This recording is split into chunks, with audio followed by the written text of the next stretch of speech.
Fisker Océan en début européen à Barcelone pour le SUV électrique. C'est le lundi 28 février prochain, date du début de l'édition 2022 du World Congress de Barcelone, que le nouveau modèle Océan du constructeur américain Fisker fera son première apparition en Europe. Le nouveau SUV Fisker Océan viendra faire les yeux doux au vieux continent le 28 février prochain en Espagne, lors du World Congress 2022 qui se tiendra à Barcelone jusqu'au 3 mars 2022. Fisker, qui dispose d'un bureau en Europe à Munich en Allemagne, démarrera ensuite la commercialisation de son modèle dans plusieurs pays européens, et aussi évidemment en Amérique du Nord. Alors, du coup, on n'a pas les pays en question, c'est dommage.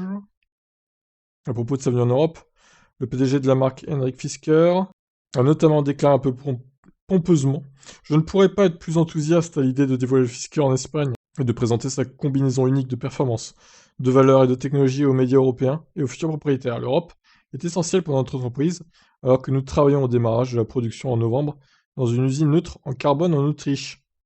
En France, à terme, la version de base du Fisker Océan, une version très haut de gamme, l'Edition One, il sera d'abord vendu bien plus cher. Elle sera commercialisée à partir de 41 900 € avec un seul moteur placé sur l'essieu avant, développant 175 chevaux. L'autonomie serait de 440 km de LTP. Bon, ça veut dire qu'il y aura le bonus de 6 000 €. C'est déjà ça. Donc d'abord la version très haut de gamme, sans bonus sûrement. Et bon, alors ça sera peut-être plus que 5 000 € le bonus, du coup, vu qu'il sera sûrement vendu. Cette version, on va dire, milieu de gamme, entrée de gamme, plutôt en 2023, je dirais. Donc, il y aura plus que 5 000 € de bonus. Donc, dommage. Mais bon. Bon, après, que dire de ce véhicule, honnêtement? Moyen. J'aime pas trop. Enfin, ça ressemble un peu à la Mustang Mach-E à l'intérieur, hein, je trouve, hein.